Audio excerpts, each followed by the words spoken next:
And we organise a number of events. So in London we have 3 events typically a year, which consist of an hour of talks, usually 2 talks of 30 minutes each, followed by an informal dinner. The talks are free, you pay for your dinner, we do it at cost, and it provides an informal opportunity for people to get together and network. In Istanbul, it looks as though we're now going to move to an annual conference. We had a good conference there a month ago.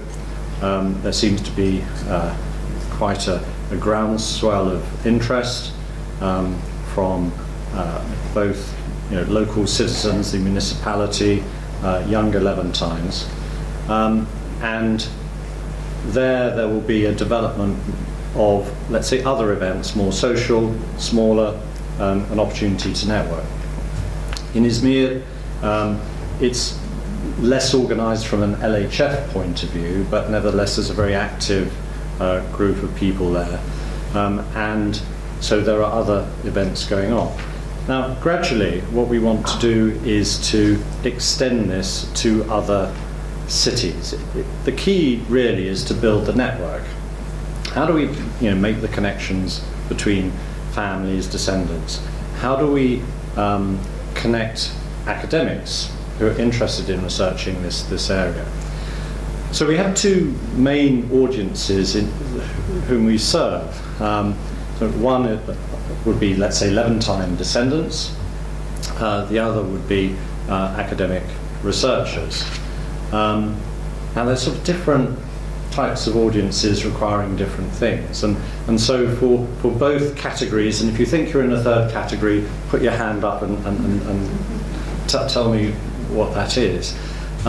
So my question really to you is, we're here to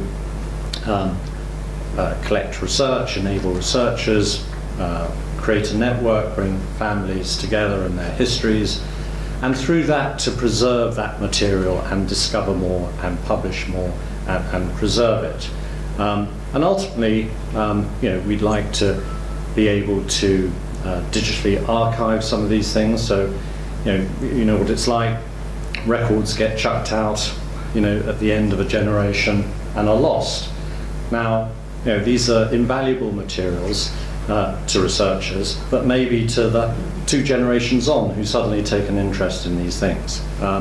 So we want to try and actually provide that resource to people, to researchers. So that's kind of what we're doing at the moment. We published the proceedings of the 2014 conference in Istanbul. We've reprinted the proceedings of the first symposium that ever took place in Izmir in 2010, and that may be something else we should be doing. But I'm going to stop there and offer the mic to anybody who wants to speak about what you're interested in. And the other thing, even if you don't know what you want from us, what you want for yourselves. So if you have a specialist interest in railways, as I was just talking to Gordon earlier, or whatever it is, now's quite a good opportunity to stand up, and say, what are you interested in? What families? Because if there are people here that you would like to meet but you don't know how, that here's an opportunity just to try and make a connection. Now, for those of you who are coming to dinner this evening, we'll try and do the same thing. Now, naturally, on the tables, you'll get to meet and exchange information. But I think what we might try and do is have sort of 5 or 10 minutes of anybody who wants to give literally 30 seconds or 1 minute of what you're interested in, and people or connections or information you're looking for, then let's do that. So I'm going to stop there. Who would like to offer a suggestion? Nancy, first. Right. Well, I think is this the right? Yeah, just hold it close to your mouth. There are 2 big historical events where perhaps our small family records, and not so small family records in some cases, might be useful for future generations of historians even. Is A, First World War, and B, the Levantine experience, you know, of the families that said we had Thora's very interesting talk about Menemen Factory a while back. And also 1922, small items that are in various places might collect together for a very interesting archive historically, now or in the future. Okay? Okay. Right, come on, get on there. Just pass it around between yourselves, or Craig, if you could help. That'd be great. But you were talking about digital records. I'd like to talk about physical records. Yeah.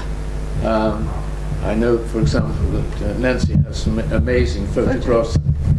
Val has physical things that I don't think my children will be interested in, but they're very interested. I think it should be in some form of museum or somewhere where people can leave important documents. I can just say one. We've got a silver cup, and it was won by Val's grandfather at the Smyrna Golf Club. And it actually says Smyrna 1909 on it. Well, I don't think my children are going to be that interested, but I think in a record somewhere like a museum or safekeeping, it'd be very important. Yes, that is certainly one thing that we'd like to do as well. Now, one of the things that was raised in the 2014 conference in Istanbul, when we had a sort of similar sort of roundtable discussion, was just legacy materials. You know, so someone offered us a trunk of documents and papers and photographs and so on. And it would be great to have those if we can then act upon them. And my concern is that until we are able, what do we do? I think if people have things that they might want to see in the public domain, then how can we help that happen? If their records can be digitized and professionally. And ultimately, these things need to be in a safe repository. Now, I'm not going to say the LHF is not yet a sustainable organisation financially. It doesn't have physical premises yet. So it's really, how do we facilitate that process of, you know, objects and papers and so on going to, let's say, a college or a museum where they're available to researchers of any kind. Can I sort of back up on that? Sorry. George Hogg, wrongly labelled as Gordon Hogg. That's what sorry? Closer? Can you hear me? Yeah. Okay, George Hogg, wrongly labelled as Gordon Hogg, but that's how I was christened. Sorry. Another story. I started on the Levantine thing simply because years ago I heard my grandmother was always talking about her childhood in Smyrna. And, well, we didn't take much notice of that, except we ate slightly different food. But when I went on and eventually started to look at the family history, we found there was an enormous amount that started to go back. And it started, rather like my friend here, with a trophy. It started with a silver plate, which had been given to my great-grandfather, who was George Perrin, who was the manager of the carriage and wagon works of the Smyrna and Casaba Railway. Well, presented with that, you say, Smyrna, Casaba? Well, hell, yes, I knew Izmir, but Smyrna and Casaba Railway.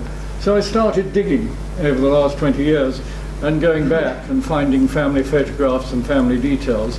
And I've got quite a long way down the railway, and I managed to get out there about 4 years ago and go up the railway and see quite a lot of it. But what I have found is, when I've been talking to people here, I was talking to Mark and looking at the book that Mark had made, there were photographs, and the photographs we've got are sort of family photographs, and I looked at the label. They're all stamped up by the photographers in Frank Street, Sipoche, Kabarth, and I was feeling that perhaps that may be somewhere to start by way of a digital archive, if we were able to put forward photographs which are named from family from this time, which could be digitalized to the benefit of the society. Okay, thank you. I'm going to throw out an idea, then I'll go to Anne at the back and take it. So just Anne, hang on a second. So one of the thoughts about photographs, you know, we benefit from contributions like that on the website, we always need to be careful about copyright. We get a lot of requests for use of these materials, and one of the ideas I was kicking around yesterday was whether we could seek permission to reproduce and even, make a bit of money for the foundation. So I'll just throw that out there, have a think about it. How can we benefit the foundation in some way financially to make it sustainable? And this is one of my big worries, is how do we do that? Okay, to Anne Williams at the back. When I was at St Anthony's in the early 60s, we started an archive on the same lines as yours, and it's obviously flourished since then. We took absolutely everything, including invitations and party invitations and social stuff as well. And also there's a photographic archive as well. But they've been obviously they had problems at the beginning with storing this stuff. So you might be interested to get in touch with the librarian there to, check up. Thank you. So, okay, can we come down this way? So, lady. My name's Jillian Mueller. I'm the great-great-granddaughter of George Baker, who was a gardener. He was sent out to Constantinople to be the head gardener of the British Embassy. He established the gardens at Terapia around the summer residence. I'm writing a book about the Bakers, George Baker, his son Arthur, and I have an archive. I started working on this book in 2012. I thought I'd have a draft by 2013. In those 4 years, my husband and I have been digitizing all the letters and photographs and organizing it. Just trying to organize the information has been a long, time-consuming effort. I'm now pulling the book together. I was telling Craig yesterday, when we're done, we'd like to donate the digital version of everything to you, and the papers, the physical version as well. If anybody knows anything about the Bakers, George or Arthur, or GP and J, please see me, because I'm interested in anything and everything. Going to come down this I side. would like also to Okay. We're going to go sweep round, but then round to the front. And also like to hear from some academics as well. Yes. Here is one. They're just right. Well, I think one of the major sort of wonders of the Levantine Heritage Foundation is that it brings together amateurs and professionals. And so many of the amateurs, I call them, which is about loving your subject, are really able to find things that other people can't, because A, they've got the documents or whatever, or they have the tenacity and the willingness to sort of really dig in a way that others won't. What I'm interested in is the idea of networking, and I've forgotten your name. Jillian. Jillian brought up the question of if anybody knows anything about the Barkers, get in touch. Perhaps on the website there ought to be a kind of, these are my questions, this is my interest, does anybody know about such and such? I'm looking for, I was just having a conversation with somebody else about Smyrna newspapers, and I'm sort of thinking, what were the English-speaking newspapers? How would I find out about that? There would be a kind of a chance to sort of pose certain questions that other people might then look at and say, oh, here's I can help you with that, both an amateur or a professional. Okay. Okay, so Liz, or then... Thank you. Hello, I'm Liz Plenderly. I just want to be very brief and throw out a suggestion for you academics, the young students, as a research project. We had a wonderful paper yesterday on dried fruit, the dried fruit industry. What about the tobacco industry? My uncle was head of American Tobacco in Smyrna, so I thought that might be a nice suggestion for you young hard-working people. I work in Anatolia, but 2000, the second millennium BC, so I don't think it's up to me to do tobacco. That's okay, thank you. So come to this gentleman here. Thank you. I've got a loud voice. Can you all hear me? Yes. I prefer to speak without too loud. I'll stand back from you. Firstly, Christopher Carnigan. I have no Levantine heritage whatsoever. I'm an interested observer. However, I have been involved for 25 years in a society whose interests are in British India. Now, I want to draw some, what I hope will be useful comparisons or parallels. British India was, including Pakistan, Bangladesh, Burma, big place. Lot of different areas, lot of different languages, lots of different peoples. So the people who served in what's now Pakistan, the British, had very little to do with those who served in Madras, for example. Point one. However, back in the mid-70s, 40 years ago today, this year, a very thoughtful man, born in India, worried about the loss of the British heritage in India, and he focused particularly on cemetery records and on births, marriages and deaths.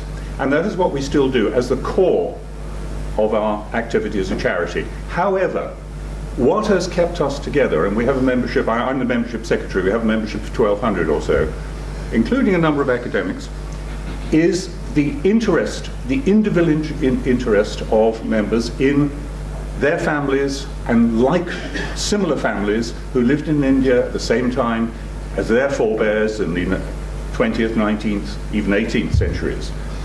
And one of the key strengths that we have is a journal which very fortunately has been edited for every issue since it was started in 1977 as I think it was 2 A4 pages at that time, by one person, the same person, who is what is now known as an independent scholar. So she is an academic, although not affiliated to any particular university. She has a PhD. She therefore has not merely the skills and expertise to treat with academics, but also the credibility to satisfy them that she knows and understands what their perspectives might be. But the core of the magazine and the core of our activity is, as I say, essentially, in a broad sense, social.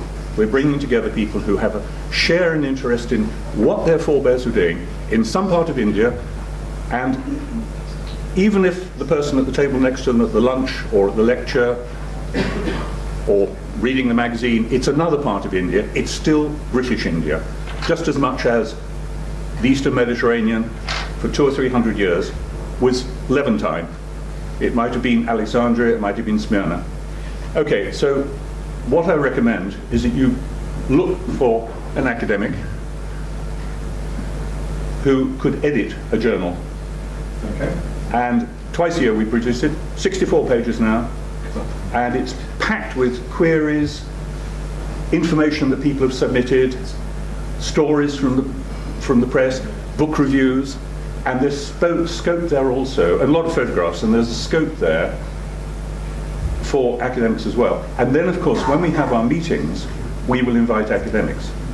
I'm going to stop you there. Okay, but, well, I have one other point. Okay. Very briefly then. Apropos of archives. Yes. Early on, our founder realised there was going to be a lot of paper. He went to the British Library, and he did a deal, possibly unique with the British Library, and I'm not suggesting that this is the deal that you would want to make. But all our archives are now held within the British Library, but we have access, special access to them. Since then, there are a number of centres of South Asian studies which have been created in British universities, elsewhere too, indeed, University of Pennsylvania, for example. The only one in 1976, so I think it was at Cambridge. The Centre of South Asian Studies in Cambridge has a wonderful new facility in the basement of their new building in Cambridge, air-conditioned, atmosphere controlled, and they will take in material about British India, manuscripts, for example, ephemera, jolly important ephemera, those invitations the lady mentioned, that kind of thing. And then, of course, anybody has access to them who's interested in researching them. There must be universities in this country which have an interest, if not formally and specifically in Levantine studies, in Eastern Mediterranean. And why not a centre of Levantine studies? That's the next thing you've got to get to do. Okay, I like that. Thank you. Is it a turn of the academic? No, not yet.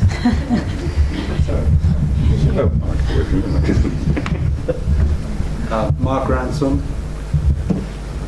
It appears to me that we come to these meetings and we talk about who we are in terms of who we were, in terms of our ancestors. But we never record who is who. And it seems that we should maybe have something in the on the website where you can, like a roster of some sort of all the members, and you can put who you are related to from the days of the late 19th century, early 20th century, so that we know that, you know, if we go through this, we'll know that, oh, my dad used to know, you know, that lady over there. I mean, yesterday there was a case in point where Liz and Rodney Symes found that they had a common balladeer relationship, which is, you know, I mean, just that's what it's all about to me anyway. It's just so exciting when you find someone that you know, that your parents knew. It's so nice to see the De Jongs, the De Jong descendants here, Marion and Willem, and you know, my grandfather and his grandfather worked together. I mean, it's all. So that's one of the very nice things about this whole group. I think it's kind of like family. Sometimes we'll get on. At the end of the conference tomorrow, I'm going to ask how many people have found a new cousin. Kelly, I don't have a suggestion, I just have a comment. I would like to point out that the line between academics and Levantines is not strict. As you already know, we have great research from Levantines. Some of us academics we call ourselves neo-Levantines. We live in Izmir, we live in Istanbul, in Athens, and we are in touch with local communities. We go to the church on Sunday. So this is the richness and the meaning of all this. That not only we interact, but actually we integrate in each other's groups. And I would like to stress out that this is unique. The fact that in these conferences in Istanbul as well, and in London today, and maybe in 2 years' time in Athens, the fact that it's not an academic event and it's not strictly a community event, but we together we see each other's worlds is unique. And it's precious, and we should be protecting, preserving this and continuing it. Just a small comment about the archive thing. I would like to reassure you that the extent to which your family material is exposed and shared is completely under your control. The way the copyrights are used is completely under your control. So never feel stressed or anxious about giving away or losing or having part of your heritage being used in an uncontrolled way by third people. You will tell us, you will guide us, you will explain to us how you would like every photograph to be used. That's all from me. More comments from... yeah, so if we may, Nikolai, is it all right if we just take 5 more minutes? Just to eat into the next session, because I think we're on the theme here. My connection is that I lived and worked in Egypt from late 70s under the open door policy, and of course there existed in Egypt what I'd call a neo-Levantine, or what was called a neo-Levantine culture, but also there was a big influx, a new Levantine influx into Egypt at that time. And while we might not consider that period to be heritage, it will be heritage one day.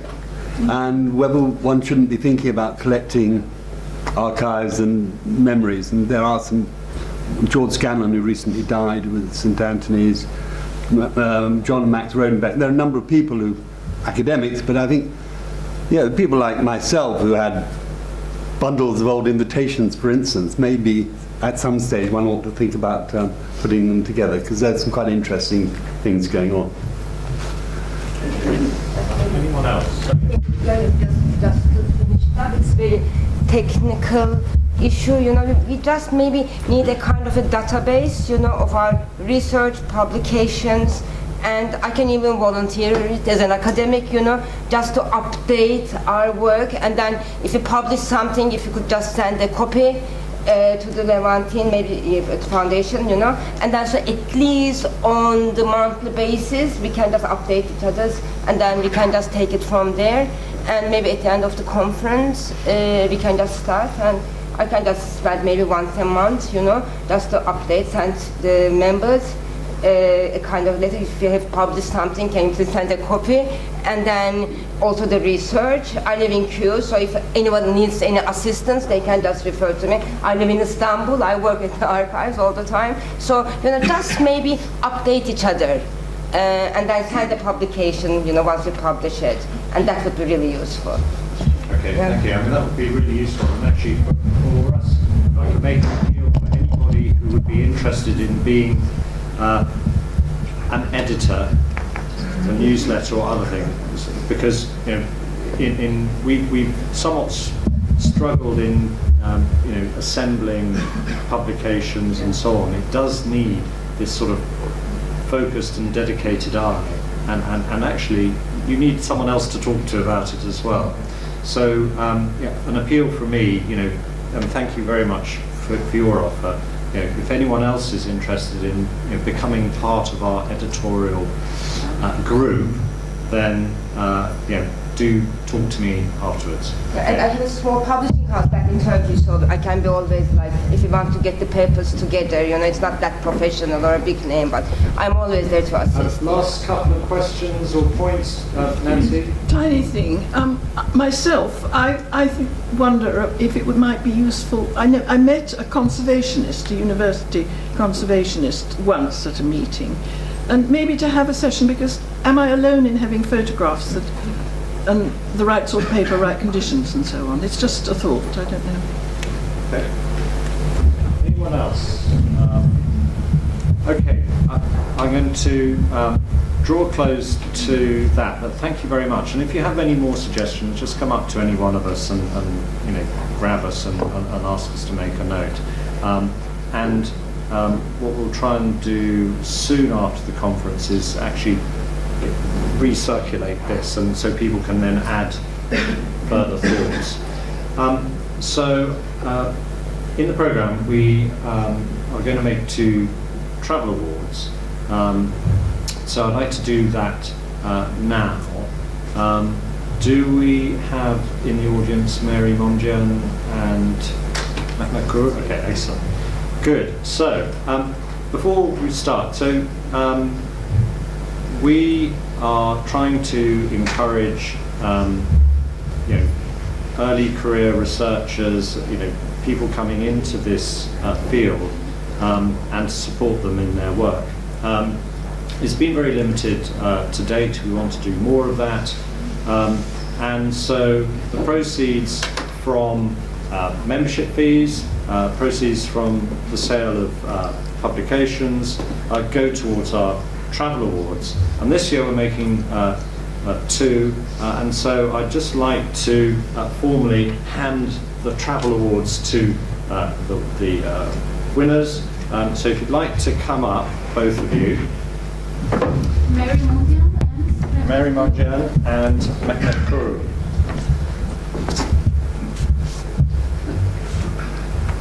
So,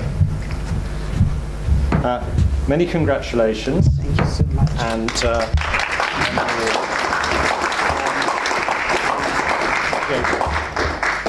I hope this will be the first occasion, one of many, and you know, I hope it's of some assistance to you. Wonderful. Thank you so much. I really appreciate it. And we're going to. And when are you speaking? You're going to present your paper Tomorrow. Tomorrow. Morning. So you'll hear more about your topic. Excellent. Thank you very much. Thank Well you. done. And also, Matt, congratulations. Thanks, sir. And well done. And you know, you're speaking today. Today, yeah. Yeah. So we look forward to your paper as well. Thank you very much.